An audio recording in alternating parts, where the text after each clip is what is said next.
Good morning and welcome to today's New York City Council vote for the Committee on Housing and Buildings. At this time, please silence all electronic devices. Chair Sanchez, we are ready to begin. Good morning. I am Councilmember Pierina Sanchez, Chair of the Committee on Housing and Buildings. We are here today to vote on the Speaker's Fair Housing Plan, Proposed Introduction 1031A.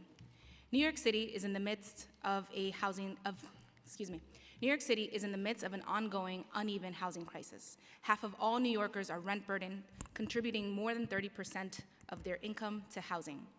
But the pain is concentrated in working class communities, communities of color, and felt most by persons living with disabilities, sexual and gender minorities, and other vulnerable groups. In districts like mine, with a median worker income of $24,000, a home health aid worker that may have 1 or 2 children, she is housing cost burdened, and 90% of the people like her are paying more than they can afford in rent. In response, our city is neither building nor preserving enough housing to keep up with the demand, nor distributing production fairly across the city.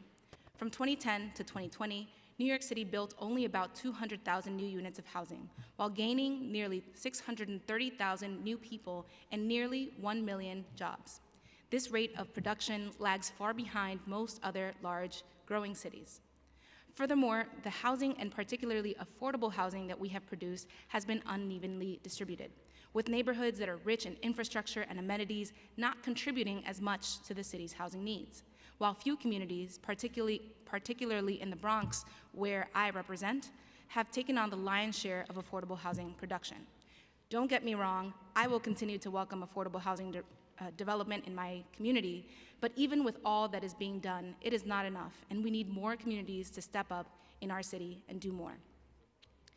The housing crisis also exists in the context of ongoing deep segregation. Over 80% of white or Black New Yorkers would have to move to a new neighborhood to achieve a more equal racial distribution in our city. New York City is one of the most segregated metropolitan areas in America, following a history of government and private sector practices that serve to exclude low-income and people of color from certain neighborhoods. As such, we are in a unique moment. As a city, we face a once-in-a-lifetime opportunity where the political will and alignment exists to make profound changes to the way that we produce housing. We must approach this opportunity carefully, thoughtfully, and attentive to our housing goals: equity, desegregation, neighborhood stability, and opportunity. And that is why today I'm proud that we will be voting on Proposed Intro 1031A, sponsored by the Speaker, in relation to a fair housing plan. 1031A would require the Department of City Planning to assess and develop 5-year housing production targets for every community district in the city, including for low-income affordable housing, supportive housing, and senior housing. These production targets will be based on clear planning criteria such as the community's district's access to opportunity, displacement risk, infrastructure capacity, and vulnerability to climate change. The framework also requires the development of equity goals and strategies to overcome the obstacles to the housing production targets set. It will also expand preservation and anti-displacement resources and deepen neighborhood investments in underserved communities.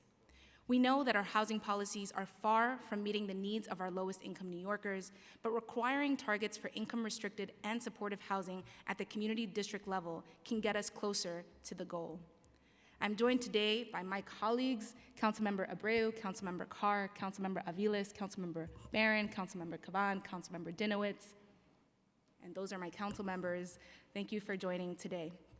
I would like to thank my staff, Sam Cardenas, Kadeem Robinson, Adrian Cacho, Maria Villalobos, Paola Olivo, Gerard Fernandez, Marileni, all of them, Marileni Donis, as well as Housing and Buildings Committee staff, Taylor Zaloni, Jose Conde, Andrew Bourne, Dan Krupp, Brooke Fry, and of course the Planning and Land Use Division staff, William Vidal, Brian Paul, and Paris Trotter for their work on this legislation. Do any of my colleagues have questions or comments? Thank you. With that, I will ask the clerk to call the roll. Good morning, William Martin, Committee Clerk. Roll call vote, Committee on Housing and Buildings. Proposed Introduction 1031A. Chair Sanchez. Aye. Dinowitz. Aye. Feliz. Abreu. Aye. Aviles. Aye. Barron. Aye. Kaban. Aye. Hudson. Carr. Aye. With a vote of 7 in the affirmative, 0 in the negative, and no abstentions, item has been adopted by the committee.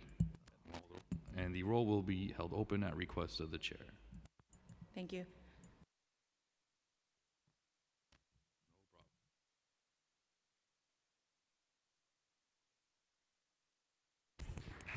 Members, if you could remain for a minute, please.